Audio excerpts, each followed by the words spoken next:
저 어디 가는 건 아닌데.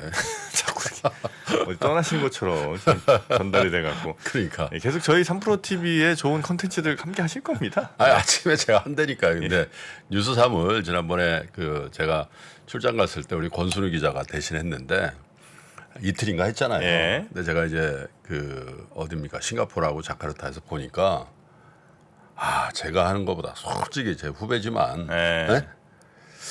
100배라고 표현하기는 좀 그렇고 역시 잘하더라고. 뉴스를 또 계속해서 그렇죠. 뭐 취재하고 또 현장에서 뭐, 예. 발로 뛰는 취재 이런 것들을 섞어주는 게 예. 그냥 신문을 보고 여러분께 해석해 주는 것보다 더 좋지 않겠나 네. 이런 생각을 하고 그렇다고 제가 뭐 묻어갈 수는 없잖아요. 그래서 마지막 한 꼭지 뉴스 3 플러스 마켓 미스터 마켓은 이 시장에 관련된 시사점이 있는 저희 시각을 좀 섞어서 네. 여러분께 전달해 줄 테니까 또 좋아지게 하려고 그러니까 너무 섭섭해하지 마세요. 예. 그렇다고 뭐 잘됐다 하는 것보다 낫네 그래도 역시 여러분, 자 우리 짠 대로 잘 하고 있습니다. 예.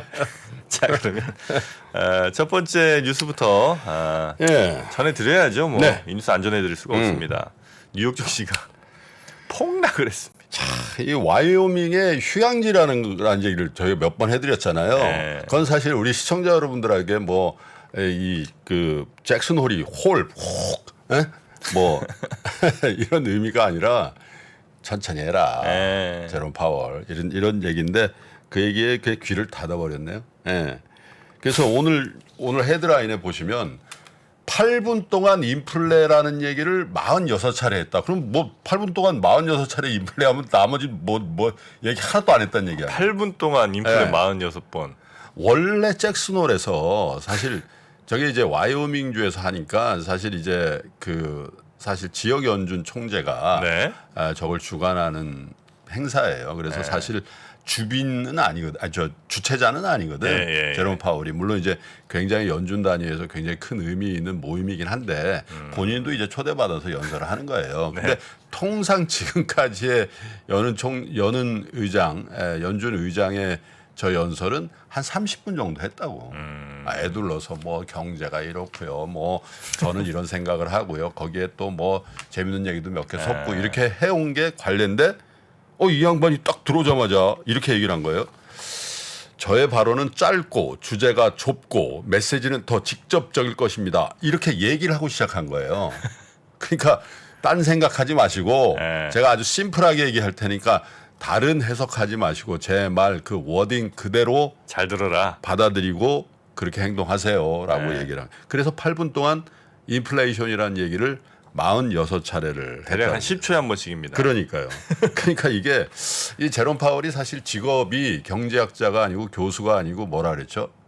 변호사, 로여. 그리고 또 큰 금융회사에 있었던 로여인데 사실 이제 로여는 항상 이런 생각을 한다 그래요. 내가 저 판결을 할 수 있다면, 그죠? 왜냐면 변호인석에서 계속 악유하는 거 아니에요. 판사님 이거 무죄라니까요. 그 얘기를 하는데 변호사 친구들 얘기를 들어보면 어쩔 때 말이야. 내가 다른 건 부럽지 않은데 판결합니다. 그럴 때 그 주심 판사. 그 사람이 그렇게 부럽다는 거예요. 네? 나도 판관 아니에요, 판관. 나도 잘할 수 있는데. 네. 근데 이제 지난 주말에 있었던 제롬 파월의 어떤 연설은 판관 같은 거예요. 제 생각에. 네. 주심 판사의 판결문, 주문 딱 하고 피고 시장은 이번 발표는 이렇게 했다는 거예요. 그래서 결국은 우리의 기대를 저버리는 그런 얘기가 나왔는데 이런 얘기를 했어요. 7월 달에 인플레이션이 둔화된 것은 환영할 만하지만 인플레이션이 떨어지고 있다는 확신을 갖기에는 어떻게? 한참 부족하다. 한참 부족하다는 얘기를 했고 최근 시장에 그러니까 이제 시장의 지난 7, 8월의 반등은 사실은 파월 피봇이라는 말 그러니까 피봇이라는 게 뭐 농구에서 보면 딱 돌아서서 타는 그 피봇이라고 네, 맞아요. 그리고 이제 사업체를 이제 업종을 바꾸는 것도 우리가 그 스타트업 피봇 한다는데 이렇게 얘기를 하는 건데 입장을 선회했다라는 얘기를 이제 피봇이라고 얘기하는데 그건 뭐냐 지금까지 강한 인플레이션의 통제 긴축 정책에서 경기 침체가 이렇게 빨리 크게 오면 어떡하지? 그러니까 살짝 연준의 목표인 2% 목표 인플레이션에 근접하지 않아도 너무 그렇게 강하게 하지는 않을 거다라는 그 피봇에 대한 기대감을 근거로 해서 나스닥 기준으로 낙폭의 반 이상을 회복하게 한 건데 그거 아니다라는 얘기를 한 거죠. 반등의 조건 없다 이렇게 얘기한 거나 마찬가지라. 그죠? 그래서 일단 파월은 7월달에 소비자 물가 상승률 CPI의 8.5%, 6월달에 9.1%였잖아요. 이렇게 낮아진 거는 사실은 파월의 입장에선 아직은 갈 길이 멀다라고 명확하게 얘기를 한 거죠. 그래서 이제 올해 세 차례 남겨두고 있잖아요. 네. 연준의 이제 금리 인상의 찬스가 9월, 11월, 12월 세 차례 남겨지고 있는데 한 번 더 자이언트 스텝이 나올 가능성에 대해서 굉장히 강하게 시사를 한 거가 아닌가 이런 생각을 하고 당연히 뭐 뉴욕 시장은 딱 이 말 아까 제가 말씀드린 주심 판사의 어조로 제 발언은 짧고 주제가 좁고 메시지는 더 직접적이다 이 말 딱 하자마자 빠지시. 네? 투매했구나. 네, 그래서 다우지수가 3.03, S&P가 3.37, 금리에 가장 민감한 나스닥은 3.94, 거의 4%. 완전히 그냥 매기를 잃어버리고 빠져버렸는데 그럼 해석을 어떻게 하냐? 르네상스 매크로 리서치의 미국 담당 이코노미스트 닐 두타라는 사람이 뉴욕 타임스에다가 기고를 했는데요. 인터뷰를 했는데 이렇게 해서 물가를 잡기 위한 과정에 고통이 없을 수 없다. 파월은 그 점에 대해서 더욱 솔직해졌다. 이렇게 얘기를 했다는 거죠. 솔직하게 얘기한 거다. 이렇게 얘기를 한 거고 경기 침체 가능성이 올라갔다. 이렇게 내다 봤습니다. 그만큼 미국 경제를 옥죄는 금리 정책이 긴축의 모두를 잃지 않는다면 지금 이런 상황에서 미국의 경기 침체의 가능성은 높아지고 미국 경기의 침체는 사실 전 세계의 경기에 어려운 시기를 이제 시사하는 건데 네. 여기서 주목해야 될 거는요. 사실 경기에 대한 침체 여부도 물론 있지만 달러 강세예요. 이렇게 되면 미국의 금리가 더 올라가고 네. 그러면 전 세계에 풀린 달러는 미국으로 쏠림 현상이 나타날 수 있고 지금 그러면 안 그래도 지금 거의 중환자실에서 숨만 쉬고 있는 유럽 경제 더 어려워지는 거고 또 미국에 줄대고 있는 무역 국가들도 더 어려워진다 이렇게 봐야 된다 이렇게 해석이 되는데 제가 한 가지 반대하는 거는요 이분의 그 지적에 대해서 파월은 그 점에 대해 더욱 솔직해졌다? 전 아니라고 봐요. 더 솔직이라는 표현은 맞지는 않고 더 의도적이 됐다라는 거죠.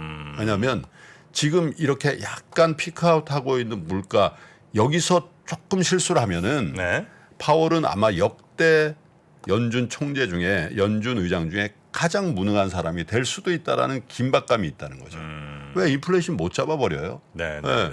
그러면 우리가 무슨 역대 그 여는 의장들 다 평가하잖아요. 그저 차현진 국장이 얘기해서 그 사람 닉슨 때 누구 바보같이 했다 그런 얘기를 들을 수 있는 왜냐하면 전과가 있거든요.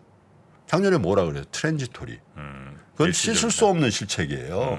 그거를 연은의 그 가장 데이터를 많이 보는 수장이 그 인플레이션에 대해서 일시적이니까 걱정하지 마세요라고 얘기한 본인의 전과 때문이라도 사실은 의도적으로 이 인플레이션을 이번 기회에 못 잡으면 본인은 아마 정해진 임기는 다 할 수 있겠지만 굉장한 불명예를 갖게 될 것이라는 어떤 긴박함 같은 것들이 있었기 때문에 솔직하다는 표현보다는 어쩌면 훨씬 더 의도적인 강한 메시지를 낸 거다 이렇게 보여지는 거죠.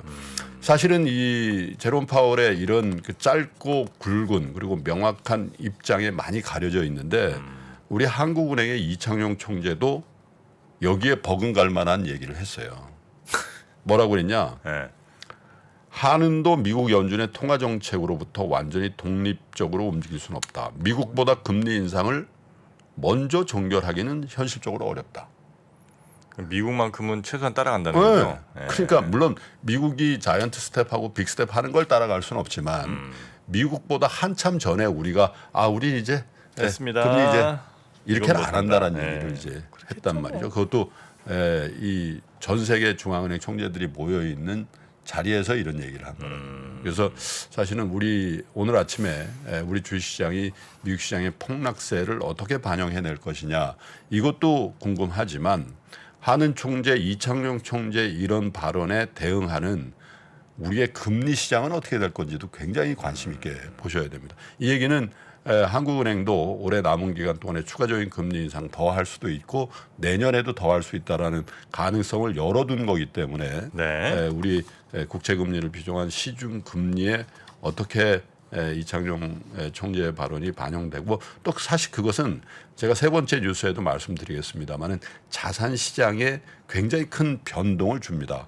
여러분 예적금 금리가 올라가니까 그 머니 무브 그러니까 이제 주시장이나 부동산 시장 혹은 코인 시장에서 돈이 빠져서 은행의 안전한 예적금 쪽으로 엄청 쏠림이 있다는 얘기잖아요. 네, 네. 근데 이게 금리가 더 올라간다 그러면 그런 현상은 더 될 거고 그렇게 되면 지금 얼어붙고 있는 부동산 시장, 그죠? 거기다가 주시장에 대한 수급에 자금으로서의 수급에 굉장히 불리한 상황이 연출될 수 있다는 얘기를 지난 주말에 이창용 총재가 했기 때문에 제롬 파월의 발언 그리고 이창용 총재의 발언으로 우리 증시 자산시장은 굉장한 충격. 네. 원투 스트레이트 펀치를 맞았다고 할까요? 그런 상황인데 글쎄요. 다만 제롬 파월 의장의 말을 이렇게 해보면 짧게 해서 그런지 nothing new. 새로운 건 없어요. 그래요? 네. 온도만 좀 달라졌다. 새로운 건 없다니까.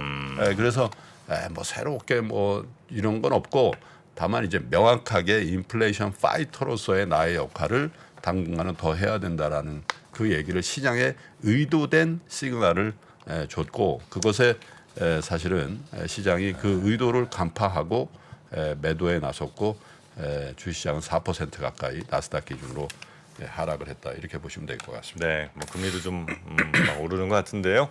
그 내용들은 아마 이후로도 저희가 계속해서 아마 좀 다루게 될 것 같습니다. 슈퍼 파월이라는 옛날에 별명이 슈퍼 파월 있었지 않습니까? 네. 이제는 다른 얘기들이 많이 붙는 것 같습니다. 자, 그러면 뉴스함 첫 번째 뉴스 워낙 중요했으니까 좀 길게 전해드렸고요. 다음 뉴스는 이 코로나로 인해 정말 많은 피해를 입은 자영업자분들이 네. 많은데 이분들께 비탄감을 좀 근데 이거가 사실 네. 금융위원장이 취임 초기에 취임하자마자 이 얘기를 탕감이라는 표현이 써가지고 사실 굉장히 곤혹스러운 상황까지 갔었는데 네. 어쨌든 정부가 새 출발 기금이라는 걸 만들어 가지고 이 코로나 때문에 피해를 입은 소상공인 자영업자 중소기업 하시는 분들의 빚을 실제로 탕감합니다. 뭐 탕감하냐 탕감 아니냐 가지고 얘기할 건 아니고 원금의 최대 90%를 탕감받을 수 있게 하고요. 이렇게 하는 조치를 어제 이제 발표를 했는데 이런 겁니다. 예를 들면 어려움에 처한 자영업자의 빚 부담을 덜어주되 성실히 갚아 나가는 대출자. 문제 제기를 하는 거잖아요. 야 그러면 3개월 동안 연체된 사람들은 탕감해주고 난 죽어라고 이래가지고 이자 꼬박꼬박. 아니, 사실은 한국 사람들처럼 이 이자, 금융권의 대출이나 이자에 대해서 엄청나게 강박관념을 가지면서 갚아 나가는 민족 없어요. 제가 볼 땐 그래요. 왜냐하면 그 두 가지인데 천성이 그래요. 신세지가 그리고 뭔가 찝찝한 거 그래서 갚는 그 천성도 있고 두 번째는 이 빚을 안 갚는 순간 사회 경제적으로 완전히 배제되는 그런 시스템 안에 있거든요. 연체 이자 딱 뜨는 순간에 신용등급 낮아지고 신용등급 낮아지는 것들을 방치하면 카드를 만들 수가 있습니까? 아무것도 못한다. 네네. 그죠? 그래서 이제 그런 사회적인 시스템을 반영하고 있는 건데 그래서 굉장히 열심히 갚고 있는 사람들은 그럼 나는 뭐지? 이런 생각을 할 수 있다. 그래서 이 도덕적 해이에 대한 방지책도 이 방안에 담겨져 있습니다. 지원 규모 총 30조 정도고요. 금융위는 추정컨대 이 프로그램의 혜택을 받는 분들이 약 25만 명에서 40만 명 정도가 될 거다 이렇게 얘기를 하고 있어요. 뭐 시간 관계상 뭐 신문에 많이 보도가 되고 공중파에서도 많이 보도를 하고 있어서 간략하게만 말씀드리면은 10월부터 신청 시점 기준으로 직전 3개월 이상 대출 상환을 연체한 부실 대출자, 이게 뭐 차주라고 하죠. 이런 분들과 아직 3개월 넘게 원리금 상환이 밀리지는 않았지만 곧 장기 연체를 할 가능성이 큰 부실 우려 대출자, 이렇게 두 부류로 나눠서 이제 대책을 내놨는데요. 3개월 넘게 장기 연체한 부실 대출자는 소정의 심사를 거쳐서 대출 원금의 60에서 80%를 탕감받을 수가 있습니다. 그중에 기초수급자, 중증 장애인, 만 70세 이상 저소득 고령자 등 취약계층은 최대 90%까지도 탕감을 해줍니다. 탕감 한도는 원래는 30억 얘기를 했었는데, 야, 이거는 아니다. 1인당? 네. 차주 1인당. 이거는 30억을 탕감해 주네. 이거는 뭐 중소자영업자의 범위를 넘어선다라는 그런 여론이 굉장히 크게 있었죠. 그래서 도덕적 해이 같은 걸 감안해서 15억까지만 탕감을 하는데, 다만 조건이 있습니다. 탕감 대상이 되는 원금은 보유하고 있는 부채에서 재산을 뺀, 그러니까 순부채죠. 그러니까 재산이 더 많은 케이스는 탕감 안 된다라는 거예요. 재산 조사를 해서. 왜 또? 잘 되나? 왜 얘기를? 내 주식도 좀 해달라고 해요. 내 주식 탕감도 마이너스 난 거. 자식 재산이 더 많잖아. 주식보다? 주식도 재산이야, 부채 아니야. 아이고 참. 네. 그래서 빚보다 재산이 많을 경우에는 아예 탕감 대상이 아니다라고 이렇게 못을 박았어요. 그래서 그리고 이제 채무조정 이후에 정기적으로 재산 조사를 해서 은닉 재산이 발견되면 즉시 원금 탕감을 무효 처리한다. 근데 이게 다 비용이란 말이야. 그렇죠. 그죠? 이 은닉 재산을 어떻게 조사를 해서 이게 다 공무원들 비용이란 말이에요. 그래서 사실 이제 이 보편적 복지냐 뭐 선별 복지냐에도 항상 이 선별해내는 비용이 많이 들어서 이제 그게 문제라고 얘기를 하는데, 과연 이 부분에 대한 비용을 어떻게 감당하면서 모든 분들을 정확하게 그죠 판별해낼 수 있을까, 이런 거예요. 그래서 이런 게 있고, 그 다음에 이제 아까 말씀드린 3개월을 연체 기간 3개월 넘지는 않았지만 연체가 장기화할 우려가 된 이른바 부실 우려 대출자는 낮은 금리로 대출을 갈아탈 수 있도록 그렇게 하되 원금 탕감은 불가능. 그래서 또 한 가지 문제가, 야, 난 2달 했는데 3달 한 사람은 탕감해주고 난 2달 이런 문제 제기를 할 수 있겠죠. 그렇겠네요. 그래서 이 형평성, 그렇죠. 그리고 그 다음에 이제 이 프로그램에도 이 원리금 상환 유예 프로그램을 사용하고 있거나 세금 체납 등으로 신용정보관리대에 등재된 자영업자 소상공인으로 정의를 했는데, 고의성 없이 3개월 미만 상당 기간 연체를 한 대출자가 지원을 받는데, 이 고의성이라는 걸 어떻게 해? 또 상당 기간은 금융위 자체도 이 상당 기간의 구체적인 수치는 공개 안 한다 이거예요. 왜냐하면 상당 기간이 뭔지 잘 모르게끔 하겠다라는 건데, 그러니까 이걸 참 추상적인 거를 어떻게 정예화된 정책으로 구현하는가가 이제 금융위의 숙제라고 이제 얘기들을 하는 거죠. 그래서 전반적으로 보면 이 수출발 기금이 우리 사회에 소외된 분들, 그리고 낙오하려는 분들에 대한 따뜻한 어떤 경제 정책으로서 만들어진 건데 필요하다고 봅니다. 네네. 이런 걸 해야죠. 어떻게 이 사회가 그냥 잘 나가는 사람들 위주로만 할 수가 있겠어요. 그런데 이런 정책의 어떤 근본적인 어떤 취지를 잘 살리려면 넘어야 될 산들이 굉장히 많을 겁니다. 그리고 사실 그런 거잖아요.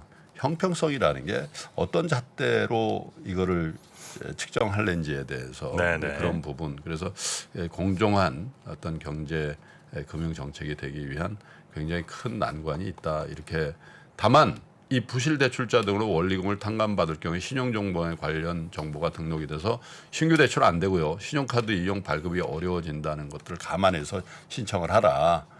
물론 15억이라는 한도가 보면 굉장히 커 보이지만 대부분의 경우에는 아마 몇 천만 원 수준 이런 건데 이런 것들에 대해서 공짜는 아니다는 게 공짜 정신 없다. 신용 등급이라든지 이런 거 다 훼손이 되고 신규 대출 안 된다라는 걸 강조를 했으니까 아마 구체적인 프로그램 보시고 여러분 해당되는 분들은 신청을 하시다 여러 가지 감안해서 해주시라.